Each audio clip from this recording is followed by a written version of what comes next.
afternoon, everyone, and welcome to the Columbus Metropolitan Club.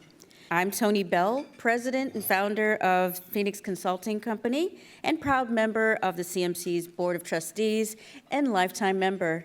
So thank you to today's forum sponsors, Improving Corner-Kokosing and Columbus State Community College, where I am a proud alumnus. Today's live stream is presented by the Center for Human... Yes, you can clap for that.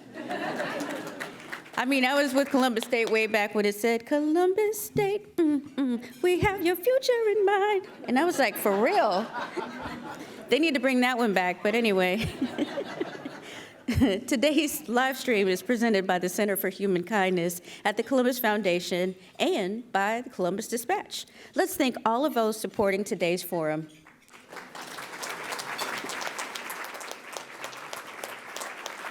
I'd like you to please welcome David Kofer from today's sponsor, Columbus State Community College, to introduce today's speaker. David, welcome. Thanks, Tony. And we may have you come on campus and sing that because that was fantastic. I mean, that was fantastic. Good afternoon, everyone. As Tony mentioned, my name is Dave Kofer, and I have the privilege of serving as Director of Partnerships and Programs at Columbus State Community College. At Columbus State, our mission is to educate and inspire, providing our students with the opportunity to achieve their goals. And for our students, that goal achievement is often synonymous with obtaining a better quality of life for them as individuals, as well as their families. And that better quality of life is even more often aligned with obtaining better employment, or more specifically, gaining entry to a career path that leads to a prosperous future, a future that includes earning a family-sustaining wage and opportunities for advancement over the course of their careers. Needless to say, the State of the Workforce Report is central to our mission. Through the leadership of our Workforce Advisory Council, we have our finger on the pulse of the region's workforce needs and expectations. Comprised of senior human resource and talent acquisition professionals from some of the area's largest employers, the Workforce Advisory Council serves as a conduit for the flow of information through which the college is able to remain both nimble and agile, ensuring that we can move at the speed of business. Thank you, Rocky Parker, for that one. I know Rocky's in the audience today. Access to information such as that which will flow from today's discussion is central to our collective ability to ensure that we model the very best of what has become known as the Columbus Way, and that we do so in a way that provides all of the region's residents, a clear and accessible pathway to achieving both their personal and professional aspirations. It's now my pleasure to introduce today's panelists. To my immediate left, please welcome Ryan Burgess, President and CEO of Goodwill Columbus.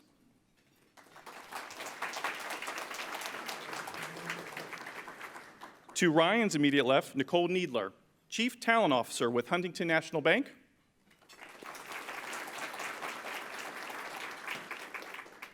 And to my far left, Dr. Tian, Research Scientist with the John Glenn College of Public Affairs and the Center for Human Resource Research at The Ohio State University.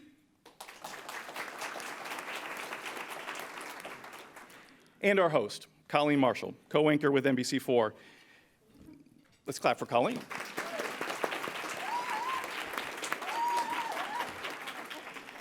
You can learn more about today's speakers in your forum flyers, and to set the stage for our conversation, please welcome Chance Shannan with the Workforce Development Board of Central Ohio. Chance, welcome. Thank you. I was told to keep this short. So I'm trained through my master's program to write 50-page essays, so I'm going to try to not bore you this morning. So thank you, everyone. Welcome. Appreciate you all coming.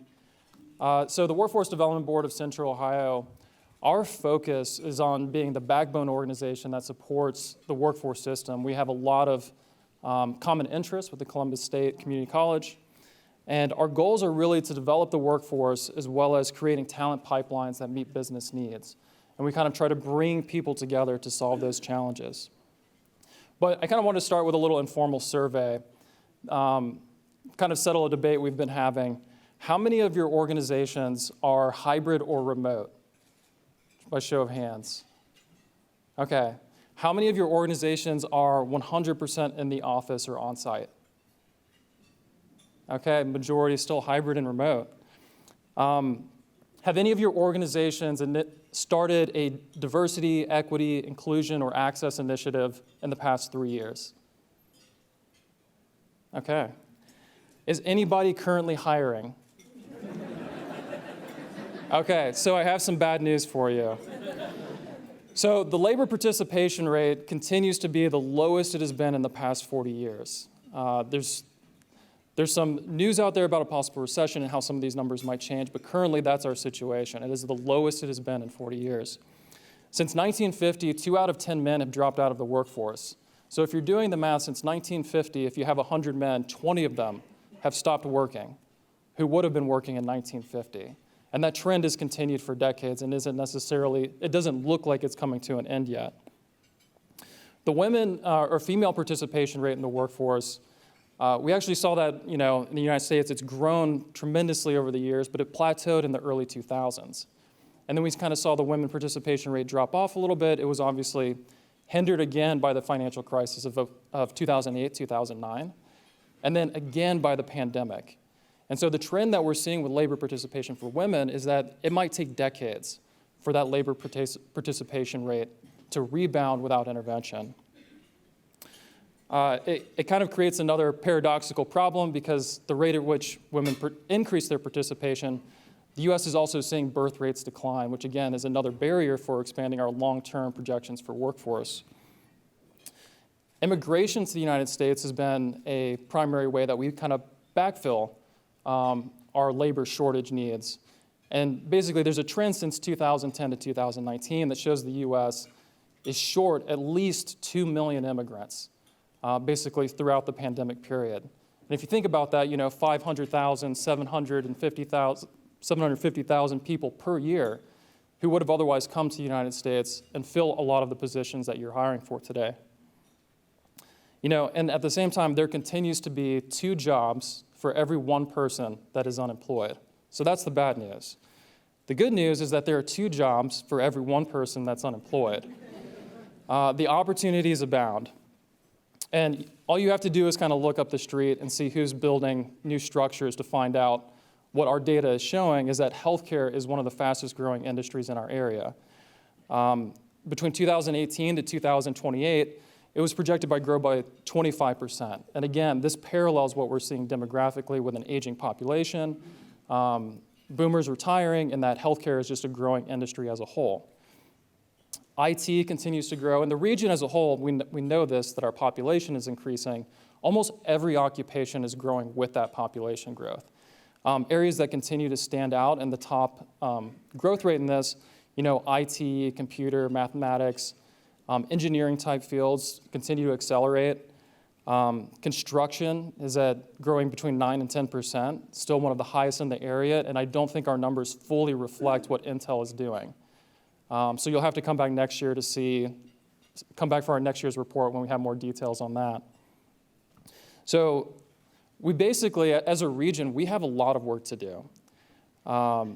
If you're an employer here today, I would encourage you to consider what does it mean to be an employer of choice? That's creating your internal development strategy, your retention. How do you keep your employees engaged and show them opportunities to grow within your organization? The bare minimum today is competition for wages and benefits. That's kind of your foundation, and everybody has to obviously focus on that, but also getting creative with the sort of benefits that people are looking for. Many of you raise your hands that you've continued to be hybrid or remote. Again, you will see that's no longer a competitive benefit. You continue to need to grow in those areas. One of the key focus areas for us, again, and one of the most fundamental challenges that we're seeing, particularly with youth, is career exploration. Many of you raise your hands, and the sad fact is there are thousands of youth in Central Ohio who have no idea about any of the opportunities you're hiring for today. So I think we need to get more creative about how we engage the K-12 space. And I would just make a plug. So there's April 27th next year is the Take Your Sons and Daughters to Work Day. I think we can take that one step further and say take every kid to work. So if you don't have kids, take your neighbor's kids, find someone else, give them an opportunity to come see what's happening in your offices. And I think, that's a small commitment to leverage one day a year to invite youth from the community to come see what's going on in your organizations. You know, we all raised our hands too that there's diversity, equity, inclusion, access initiatives that we're doing. And I think most of us have taken great first steps. You know, we've done implicit bias training, emotional intelligence, and cultural awareness. The companies that are really winning in this space have gone a step further. And I can tell you a little bit about a partnership we have with the Columbus Chamber. It's training for leaders in that space to put together action plans and measurable results. That it's taking that next step. You've educated your staff. How do you implement it? How do you measure it? And there's some really good tools there. I encourage you to contact Charisse over at the Columbus Chamber if you're interested in that. So last but not least, I'll just plug that we also encourage you to contact us at the Workforce Development Board if you're looking for opportunities to engage with the nonprofit system and look for talent that way as well. And we also have a conference coming up in March, Workforce Evolution, where we're bringing together HR professionals as well as our nonprofit workforce professionals to kind of build that intersection to bring people who currently have barriers into the workforce. So, and I'll kind of end with this, a quote from Abraham Lincoln where he says, "The best way to predict the future is to create it." Colleen, we look forward to today's conversation. All right, thank you so much.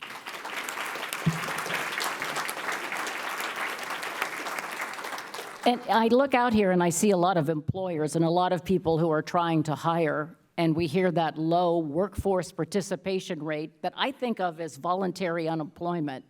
And you wonder, why? How do people survive when they've chosen to step away from the workforce, from the workplace? And Dr. Liu, I'm going to start with you on that one. You look at the trends and the data. What is it that is keeping people who otherwise should be in the workforce from entering the workforce?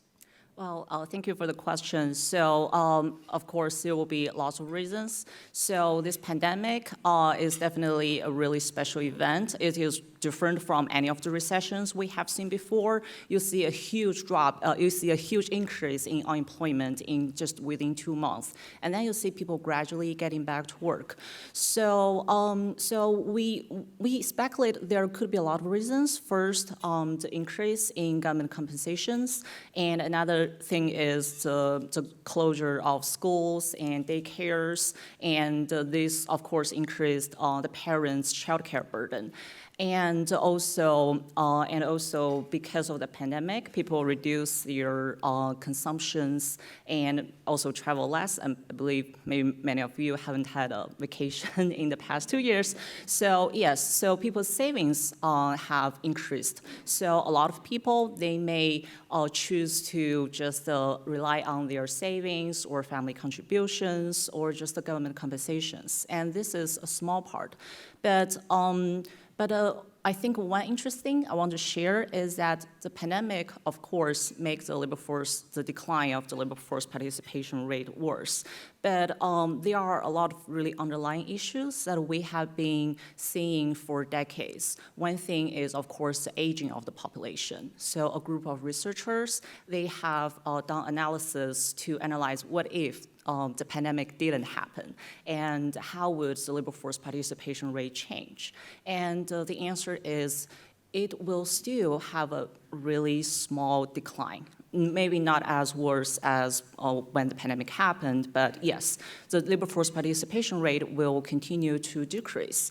And again, there are a lot of reasons. The two things I would like to mention here is that first, the aging of the population. So the percentage of senior workers, meaning people who are 65 years older and older, in the overall population are increasing. And those researchers, when they break down the population by different age groups, actually within each age groups, labor force participation rate are increasing. So this means that no matter the younger workers or senior workers, everybody actually work harder.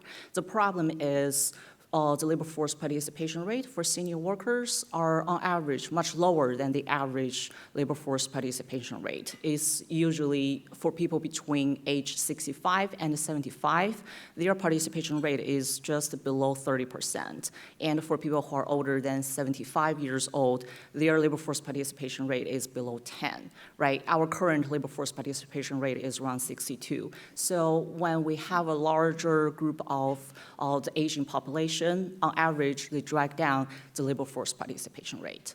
And another important thing, I believe, really important for the overall labor force participation rate are the education and training, the skill mismatch in the current job market. So overall, for less educated workers, their labor force participation rate, at least in Columbus metropolitan area, is just above 50%.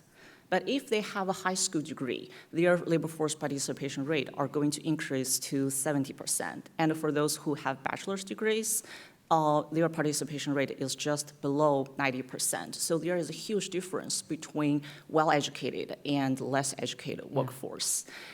So the problem with less educated workforce is that they could easily become discouraged when the recession happened because they are always the ones who got fired the first, and they probably have to work overtime.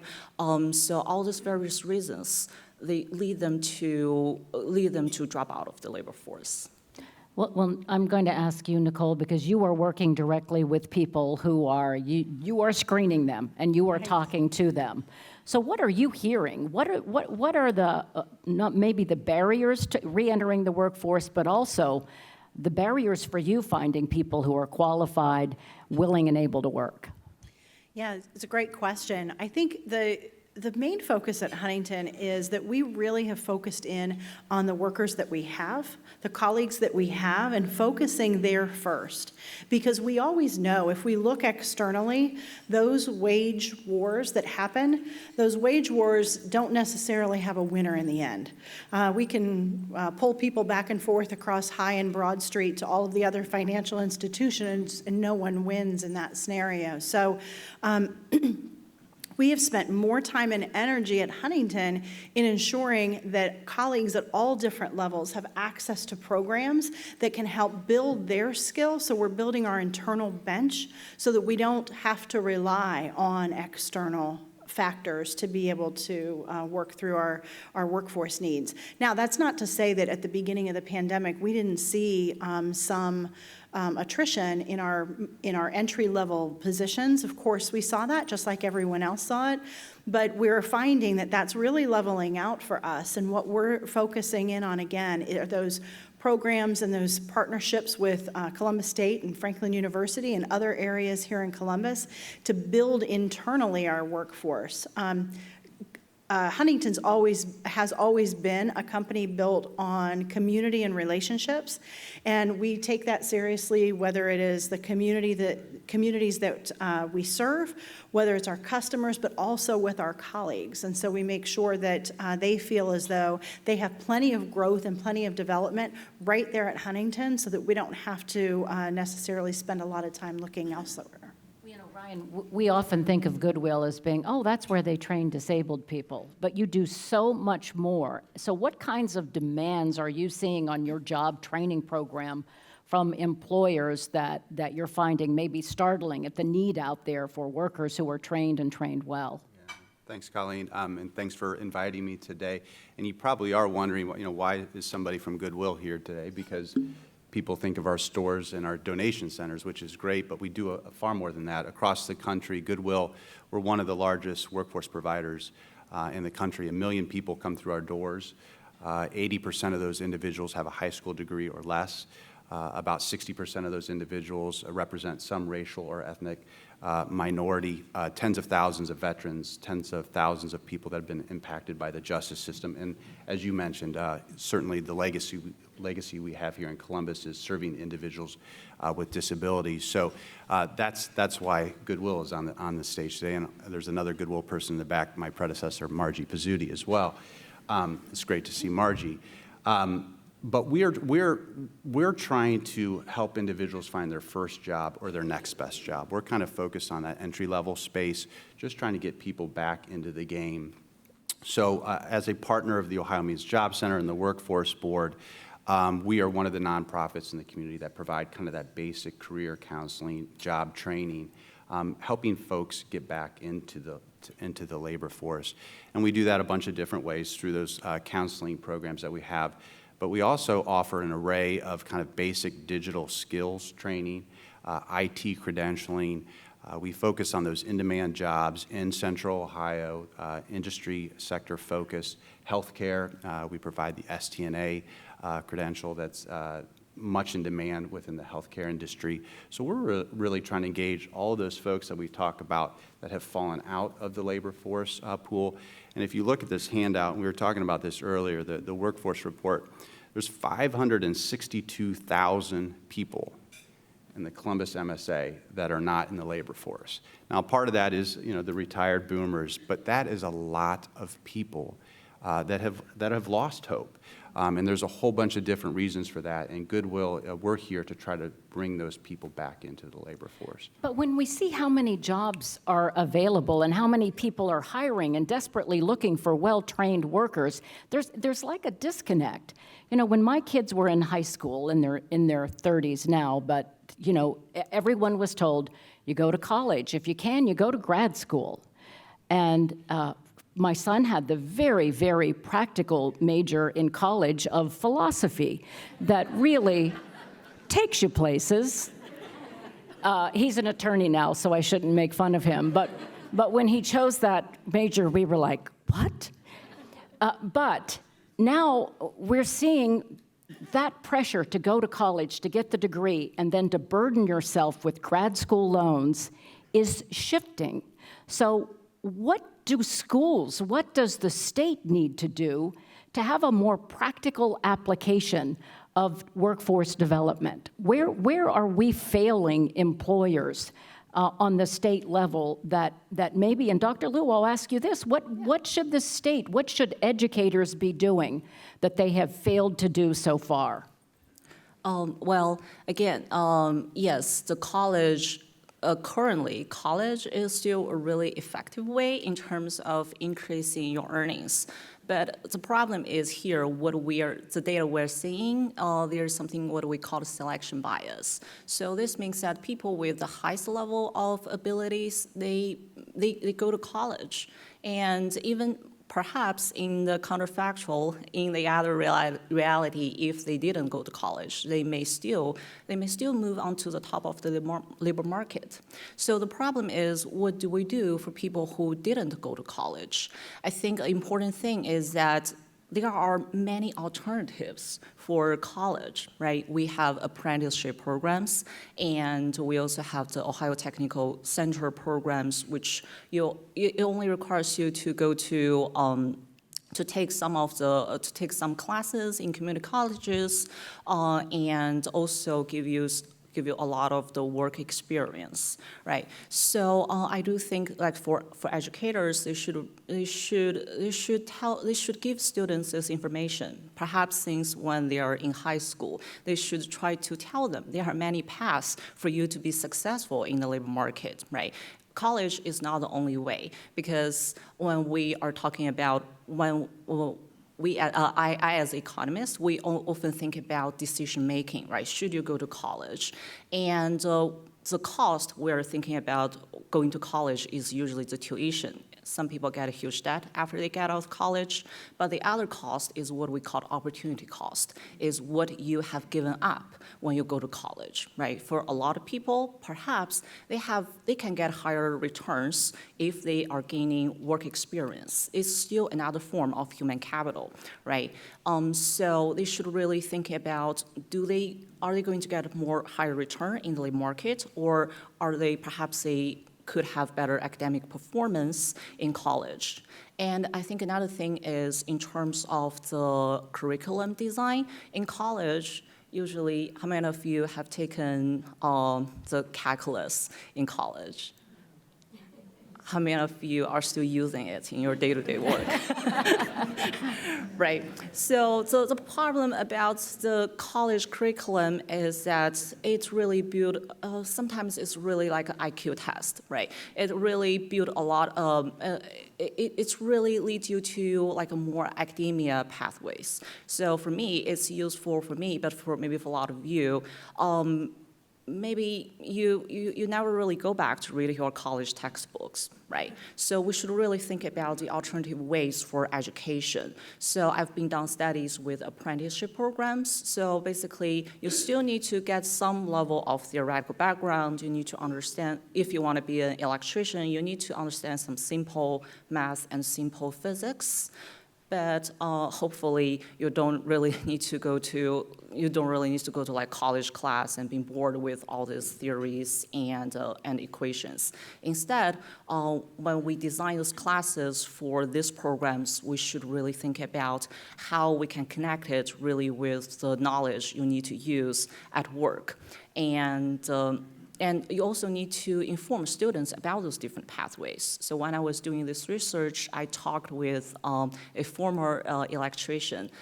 So he said that basically the reason he became an electrician is because he knows somebody who is electrician in his family. So a lot of people, a lot of his friends or his classmates were not even aware of that, right? And not a lot of high school students, after they graduate from high school, not a lot of students really go to Ohio Technical Center or thinking about those pathways, right? So we should really inform students about those different pathways and also really rethink about how we design the curriculum to fit those people who probably are going to have high returns in the labor market.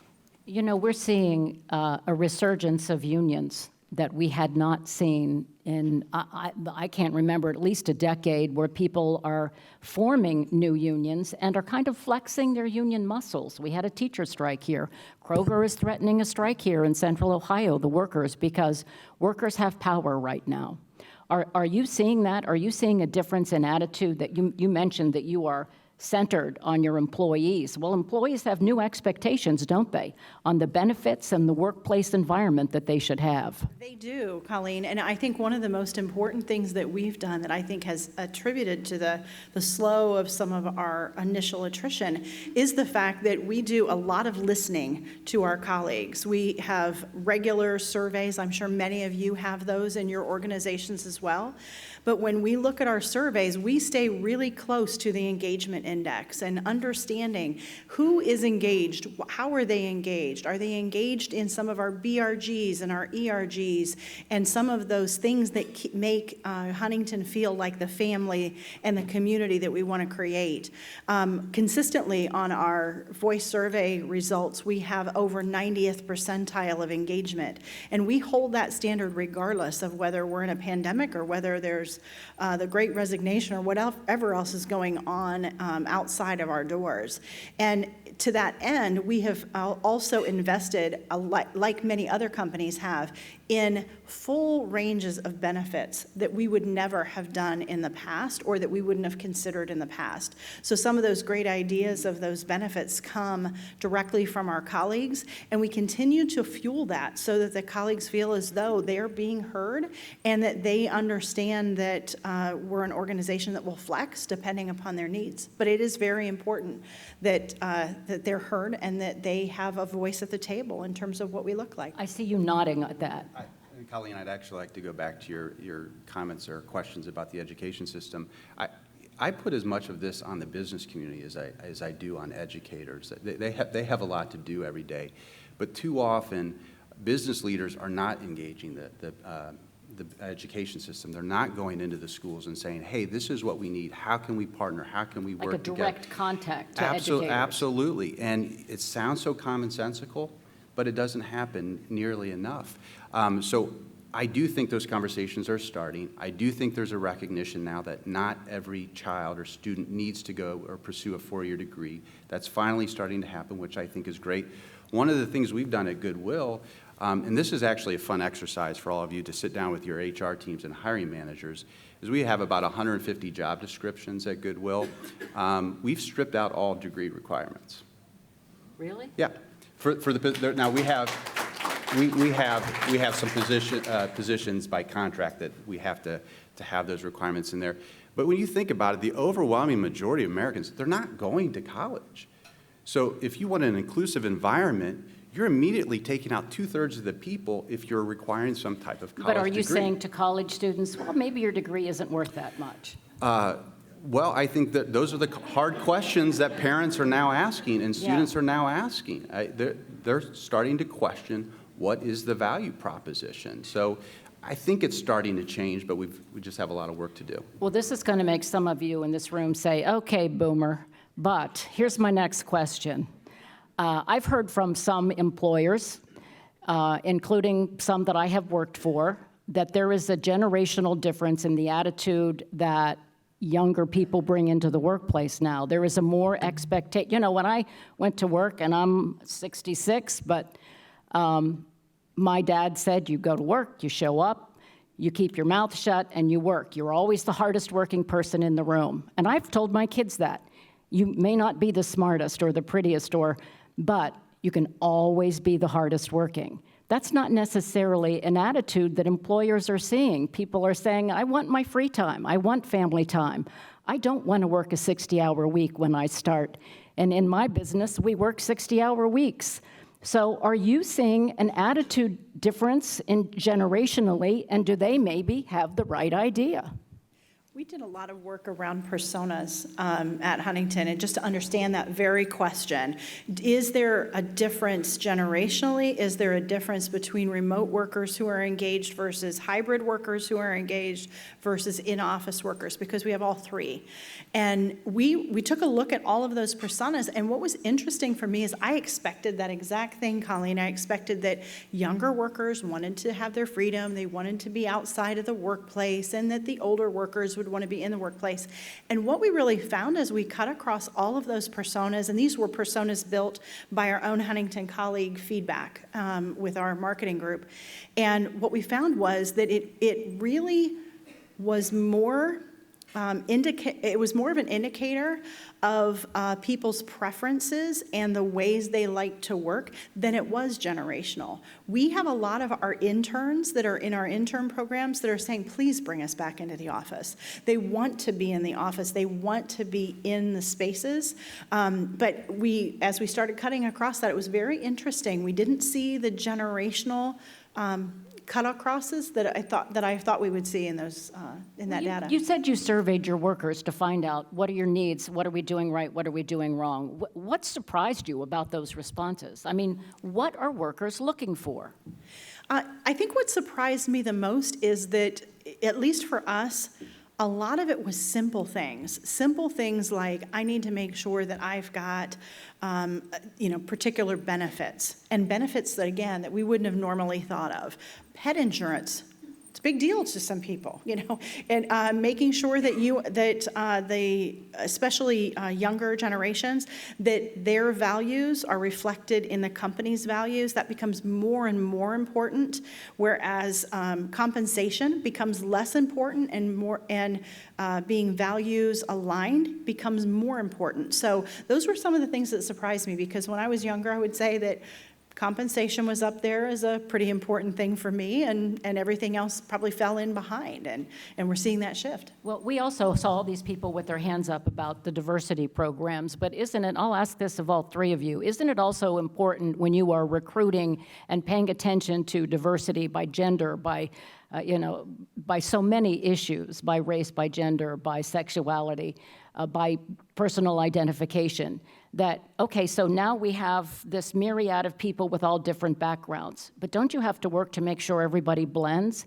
and to celebrate that diversity? Don't just hire gay people, have a team that walks in the gay pride parade. Don't you have to take the workforce you've got and then somehow make them merge? So true. You have to walk the walk. You can't just talk the talk. And so the other thing is that if you expect to have diversity numbers in your organization, you have to make sure that that diverse person you've hired, good for you, you hired a diverse person. They need to be able to look left, right, up and down and see people just like them around them. And if they don't, they're not staying. They're staying in a place where they see people like themselves succeed, whether that is gender diversity or ethnic diversity or even geographic diversity or sexual preference. All of those things matter, and they want to see people who look and act like them being successful in major organizations. Yeah. Sorry, Yeah, go Colleen, ahead. I was just, and here's a plug for all the nonprofits in the room, is we offer a mission and purpose. And I think a lot of young people are looking for that. I'm a recovering banker, so I know bankers have mission and purpose too. But I think the nonprofit space is very attractive to young people because of that mission and purpose that we all offer. But we're talking about what employers need to do. What about the expectations for the employees? You're involved with a lot of job training programs. What are you saying to them about what they should bring to the table, about their need to be loyal, to be timely, to be efficient, to be, to appreciate the workplace? Yeah. How do you train that into someone? Yeah, and that's something we spend a lot of time on because it does take, I think, a certain type of culture where our managers, our supervisors have that level of empathy, that understanding of the individuals that we are employing. We can't have strict 3 strikes and you're out. If you're late 3 times, you're out. We have to work with people because we understand all the different barriers that they're facing in their lives. So it takes time with managers in creating that culture. We have what we call our I-CARE values: integrity, collaboration, accountability, respect, and excellence. And we're constantly talking about that with our leadership team to make sure that flows down through the entire organization so people understand the expectations of working at Goodwill. Well, the Columbus Metropolitan Club likes to engage conversation, so we're going to ask you if you have a question for our experts up here to line up over there by the microphone. We ask that you have a question and don't give a speech. I'm always reminded to give that. So please introduce yourself and tell us your question. Oh, as everyone knows, I'm Mantra Moody. I'm curating questions online, and thank you everyone for being here. Appreciate it. All right, so our first question is from Julie Moorer. What free evidence-based tools and resources are available to inform workforce-related decisions? Yeah, I can answer that question. I'm also working at Ohio Education Research Center. Since the start of the pandemic, we have built a tool called Ohio Unemployment Insurance Claims Dashboard. The UI claims, it tracks the number of insured unemployed in Ohio. So basically, it is somewhat different from the unemployment. However, the data is more timely. It is released on a weekly basis. However, the Bureau of Labor Statistics data, there is usually a lag. So currently, you can only know the unemployment in August. But with the dashboard we built, you can really track the number of unemployed in the last week. And another important thing is that you can really see a lot of details, usually on a state level or even the Columbus Metropolitan level. You are not really able to see a lot of the detailed demographics or which industries, occupations are having a lot of unemployed workers. So this dashboard can really inform you a lot about that. And another tool we have built is the workforce supply and projection tools. So it tracks the recent graduates from Ohio public colleges, and we link their major code with the occupation code, and it will inform you like what kind of worker with what kind of skills will be available in the job market. And also the Bureau of Labor Statistics and also the census data. These are all very useful tools for you to really look at the data and see what is going on in the current job market. Thank you. And Marilyn? Marilyn Brown, and my question is for all of you, and I particularly appreciate Ryan Burgess's comments about what Goodwill does with non-traditional employees. and that's really my question for all of you. Are you willing and able to hire non-traditional employees in your organizations? And do you think that's an untapped resource that we have that we just haven't really taken good advantage of, looking at those with criminal justice involvement or just not been in the workforce for other reasons, and have just other needs, disability needs, and other things that might be good quality employees, but they've just never been tapped to be in the workforce? Oh, sure. So the short answer is yes, absolutely. We have a strong commitment to hiring from those kind of untapped pools. A quick plug, there's one report that was issued in the last year or so called Hidden Workers by Joe Fuller.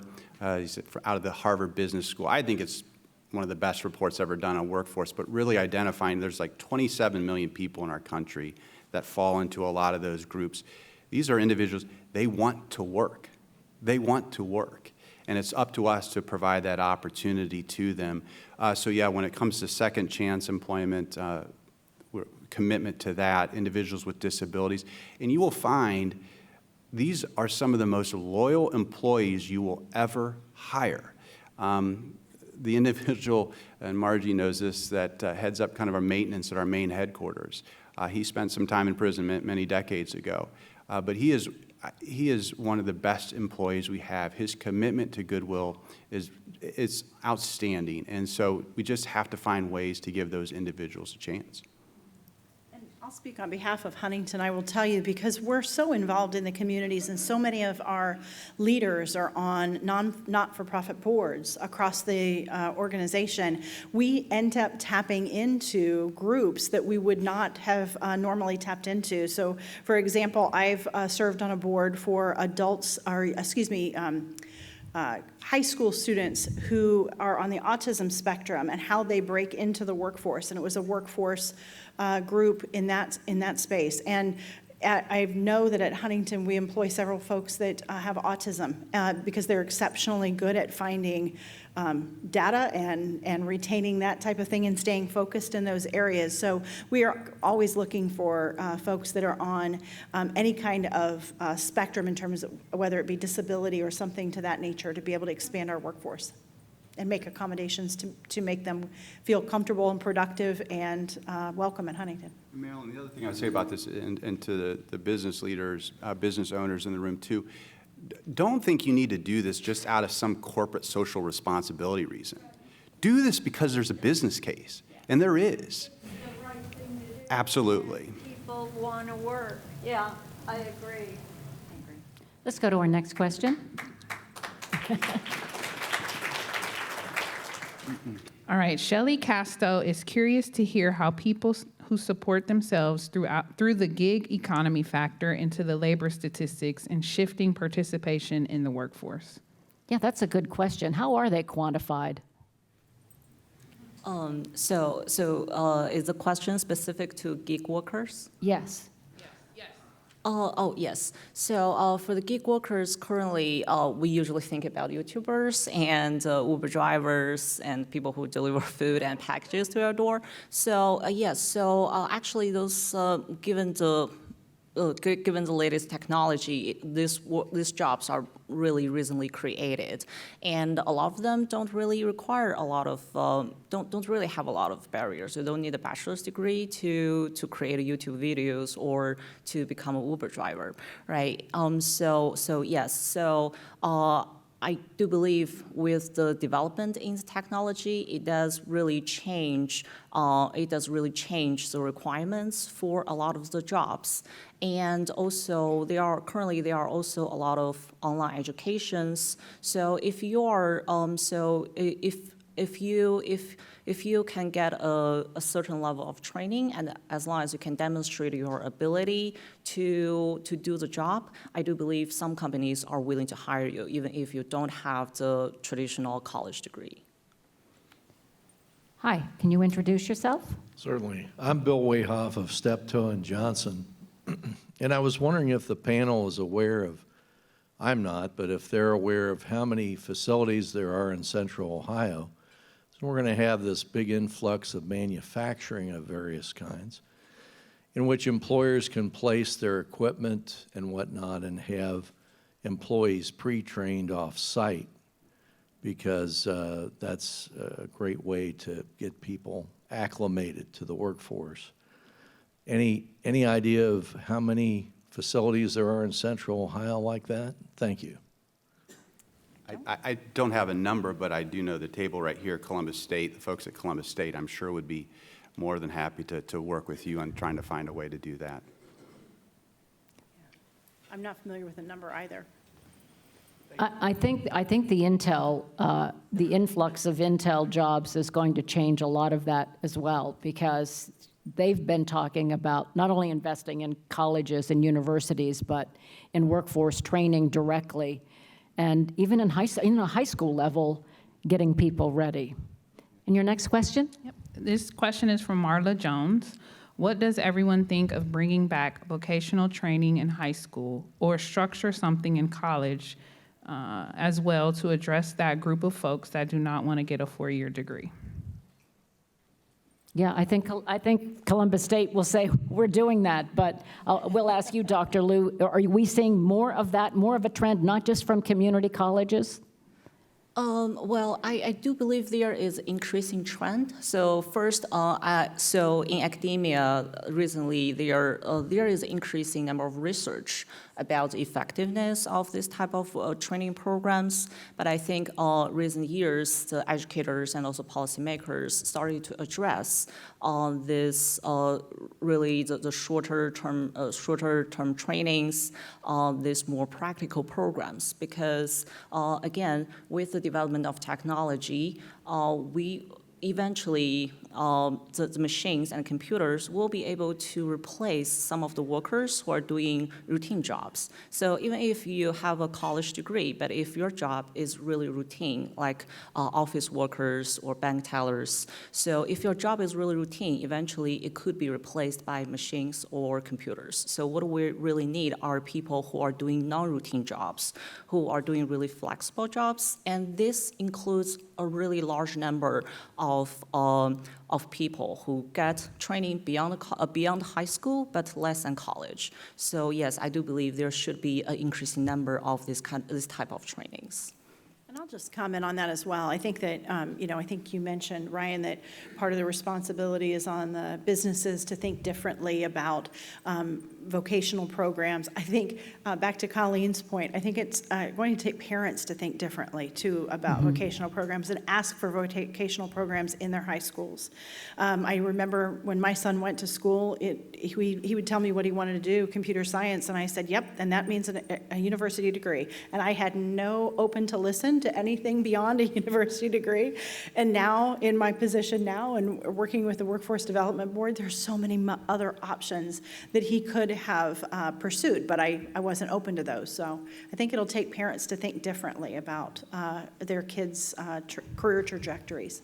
You know, my father was an electrician, and all they did was tell the four of us, you've got to go to college, you've got to go to college, you've got to go to college. And ironically, now people are saying, you should be an electrician. Right? Well, and I think, one of our greatest strengths as a country is our diversity. So why do we think one mode of education is going to work for everybody? We have different passions, different interests, different goals. So let's different create skill different, sets. absolutely, Yeah. let's create Yeah. different pathways for the individuals. We have one more question. Hello, I'm Gina Hondel with Saturn Partners and Ascension Construction Solutions. And Ryan, I was really intrigued by your comment about removing the requirements related to education, but how do you normalize or level that person's experience to compare with what you've been doing in the past? Yeah. No, great question. And as I mentioned, this is a fascinating conversation to have with talent teams and HR professionals and hiring managers. When you almost act like you're a 3-year-old in the conversation and you keep asking why? Why does that require a master's? Why does that require a bachelor's? And it forces you to boiling it down to skills and competencies. And that's a very different conversation, but that's ultimately, I think, what we want are people that have those skills and competencies to do whatever position we're hiring for. So it is a different conversation, taking into account somebody's experience, what skills they've demonstrated in the past. But then even more challenging is, and this is another thing a lot of companies are thinking about, is they've employed this new technology to scan resumes, the thousands of resumes that they get. And they're filtering people out because they're negatively looking for, oh, they don't have them, they're out, as opposed to taking a lens of, but this person could do something different by looking at the skills that they do bring. So it's an entirely different conversation, but one that I think we all need to have. Although for the educators in the room, we also don't want to downplay what you learn, how you expand, how your thinking develops when you do get a college degree. So thank you to all of our panelists, and I think we have some final comments.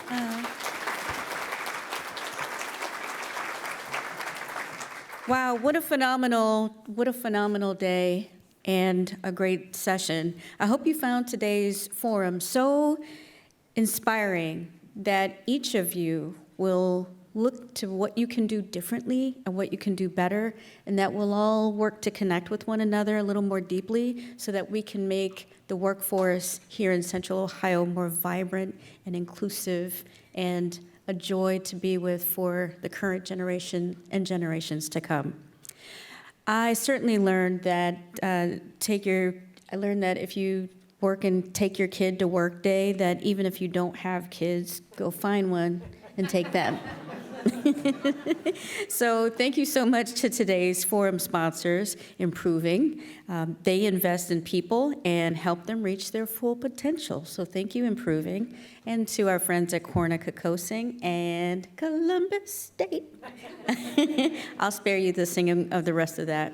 And thank you also to our online virtual seat patrons and to the Center for Human Kindness at the Columbus Foundation and the Columbus Dispatch for supporting today's live stream.